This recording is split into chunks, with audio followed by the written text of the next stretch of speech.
Good afternoon. Human beings are a collaborative species, and nowhere is this spirit of collaboration better on display than in a rock band. In my 18 years of being a member of the band Swarathma, and prior to that, on our beloved campus band Bodhi Tree, I have learned that we are all in bands. If you are working with a group of people towards any common or any shared purpose, congratulations, you're in a band.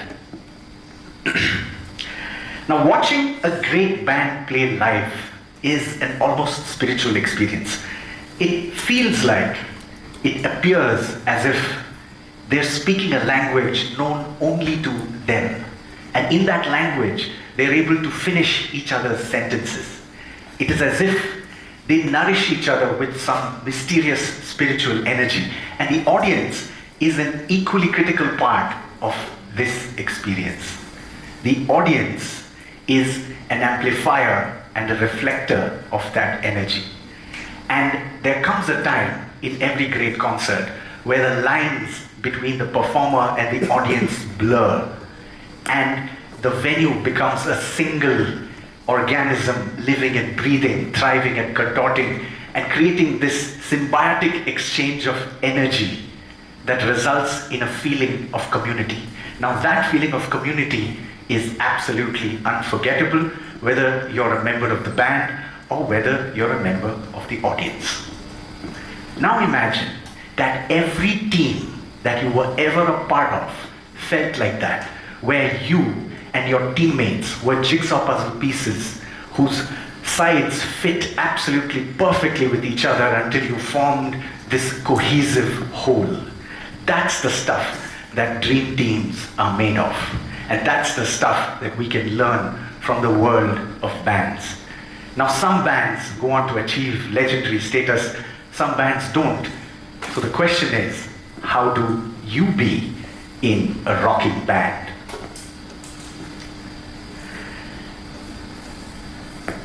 Now, the question of what makes a great band great, the answer to that lies beyond the obvious. It's not really only about the musical skill or songwriting. It isn't about the fame, the popularity, the adulation, and so on and so forth. It is really, if you strip away all of the non-essentials, it is comprised of people who somehow are greater than the sum of their parts. The interesting thing is that if you look at the greatest of great bands, it often happens, you notice, that they are made up of either average or above average musicians. And myself included, I'm a prime example of that. But when this group of musicians come together, they are able to create something that they would never have been able to if they were solo musicians. And that is why they are able to come together to be larger than what they could have ever been. Now, if we look at what is it that the band is supposed to do and try to contrast that with what it is that you're supposed to do as a part of any other team. In a band, you're supposed to write songs. If you look at the task of writing songs as an analogy to the task that you do in a team, then it becomes much easier to contextualize the work at hand. Now, if I was sitting with you listening to this spiel about how I'm somehow supposed to find this magical tribe of people with whom I'm somehow going to become greater than what I would have been on my own, I'd have said, bro, how am I supposed to find such people when I don't have control over who my teammate is? I don't get to choose my project mates. I don't get to choose who my co-workers will be. I have no say in who my boss is going to be. I don't know if the people in my team are going to be fraxers, or am I going to be the one who's going to be having to do all the work for little or no recognition. I just don't know. But guess what? In the best of bands, in the greatest of rock groups, there usually is no prior analysis or way of knowing whether that band is going to be of any consequence. It so happens that most bands come together by accident. Most bands happen to come together because they either grew up together, went to college together, had a similar taste in music, or some equally inconsequential method. But the difference is that the great bands learned to work together. And one of the things that comes very, very essentially in the idea of a team working together is the thought of commitment. Now, in a band, no two people feel similarly about the band, and this one statement alone is responsible for probably 90% of the arguments and fights that bands have. Questions like, why is this bass guitarist always late for practice? Why is it that he does not see how committed I am to this band? Why is it that you are putting your personal needs ahead of that of the band? Doesn't this band mean anything to you? Now, these are all familiar sentences or familiar questions that we may have asked each other in our teens. And the answer to that really lies in being able to decode the intent that someone has when they are a part of your band. If you can silence the voices of disappointments and being let down, perhaps you can ask the question, why are you in this band? What is it for you? What is in it for you to be a part of this? And you will realize that often personal and musical ambitions do not pull everybody in the same direction. And that is okay. It is not necessary for people to feel exactly the same way about the band. In fact, it is necessary for people to bring to the band something different. If, coming back to the task, if your job is to write a song, then it is necessary for you to have differing musical influences. You need to be able to play different styles, have listened to different songs or artists, and yet come together with all of these differing ideologies and still make something absolutely great, which is what makes you greater than the sum of your parts. Now, when the question of commitment continues, and you're talking about how do you decode that person's intention, and you're able to ask the person, what is it that you are in it for? It is important for us to realize that if you are being pulled in the same direction, you will get there together. And it is going to be a beautiful place when the time really comes. I'd like to tell you a story about what it's like when you see band members of Swarathma smiling at each other when a time comes during the set. And this is a secret. I'm letting you in on this for the first time on a public forum. If you see members of Swarathma smiling at each other during the set, it is almost always because somebody has messed up on stage. Now, imagine you are watching our band play and something is off. Something doesn't quite fit. We are either not locking in, bass and drums are a little off. It so happens that perhaps the vocalist is not able to hit the right pitch, or perhaps we are missing cues. Something is off. But in this morass, in this terrible show, there is one shining beacon of hope, and that is the guitarist. He is demonstrating complete mastery, shining on his instrument, playing absolutely brilliantly, but sadly, that virtuosity is not going to be enough to lift the performance and make it memorable.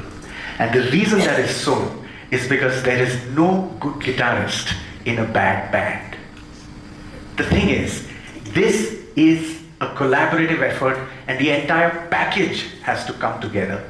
Only then will you be able to lift each other up and create a memory that everyone can take back.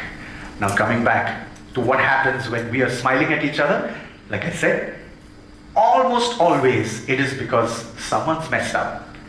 Now in the past, back in the day when we started, such moments used to happen with alarming frequency, and they used to be painfully evident to pretty much everyone watching us. But over the years, we have learned not only to make fewer mistakes, but also to cover up for each other. And when we do that, the reason is the same. You will remember the entire package, the entire experience over the brilliance of the individual. And so, in a team, you must cover for each other. Now let me paint another example. There is a member in your team who you find annoying. On one particular day, he or she messes up. Now there is an opportunity for you to get ahead, painting that person in poor light and yourself in better light. And perhaps you will get ahead in that moment, but the price the team will pay will be higher than the gains that you will make out of it. Always cover for your teammate. The band will be remembered always more than that of the individual performer. Now, let me tell you another story of when we had this lilting melody, a beautiful little composition that we thought we would submit as part of a brief that a client had given to us. Now, unfortunately, it didn't really work for the client, so they rejected it. And I remember feeling quite disheartened at the fact that this composition was rejected. Now, it doesn't matter whether that rejection comes from an external agency like a client, or even more painfully, from the members of the band itself.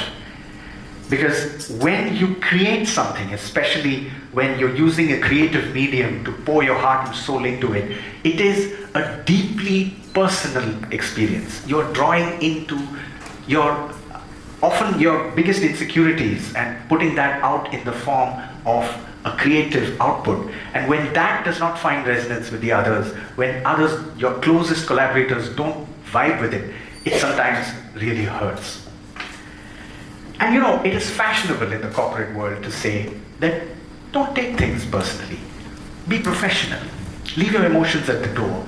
But when it comes to a heartfelt creative effort, whether that's writing a song, painting a picture, writing a book, or even making a PPT, unless you do it with a personal stake in it, it's not likely to be any good. And that is why it is difficult when something you create does not vibe with the rest of the people in your band, in your team. Now, the reason why that also happens is because your idea of yourself is deeply interwoven with your creative idea. You tend to look at the two of them as the same, and therefore, the rejection of your idea often coincides with the rejection of yourself. And it is critical that a band finds ways to handle emotional territory like this, to navigate a situation which is a minefield like this. In Swarathma, what we do is, we have a policy of try everything. No matter how crazy the idea seems to be, let's say I want to write a chorus in a different time signature, I want to come up with something that goes against the tempo of the song. The idea is to try it as if it was your own idea, and then check if this serves the song, because ultimately in the band, we are not here to advance our own agendas. We are here in service of the song. Now, if the thing that you come up with serves the song, then it will be obvious in the room and you will move forward. Because what we have learned is preconceived is pre-condemned. If you come with this thought that this person's ideas are usually not good, or that person's thoughts on these lines are probably not going to work, they aren't really going to be able to do justice to each other in the band. And that is why it is possible to find a way to work with each other's ideas where something that you don't like does not go against the spirit of what has brought brought you together in the first place. And now finally, let me take all of you on stage with me. Let us imagine that we are all in this grand performance and we are all on stage. Now, contrary to what you might think, the quality of the speaker systems that face the audience is probably not as critical as the system of speakers that band members use to listen to themselves, listen to each other. Now, people here who have performed on stage before may know that what I'm talking about is the monitor world. Unlike the speakers that face the audience, we are talking about a system of wireless in-ear monitors or traditional floor speakers that allow the band members to listen to each other and to take their cues from what the others are playing. And to me, this is a beautiful metaphor of how band members must listen to each other, not just the things that are being said, but also the things that are not being said or not being spoken. It is important to be able to read between the lines and develop that emotional vocabulary that allows you to talk to each other, especially about the difficult things. And this is what sets apart the bands that last, the bands that achieve legacy, and the ones that don't. So to conclude, what I would wish for you is my unboxed idea for the day. What I wish for all of us is that we all be part of teams or bands where we are greater than the sum of our parts, where we are able to be pulled together by a common intention and purpose towards places that are more beautiful than where we already are. I wish that we can all cover for each other in the interest of playing memorable shows. I wish that we can all reject each other's ideas with empathy and love, because this is the way that we can borrow from the ways that musicians have connected with each other over centuries and be able to create a sense of beautiful community, not just for ourselves, but the people that we play for, the audience. And in this way, even if for a moment, we create a life that is worth living. Thank you.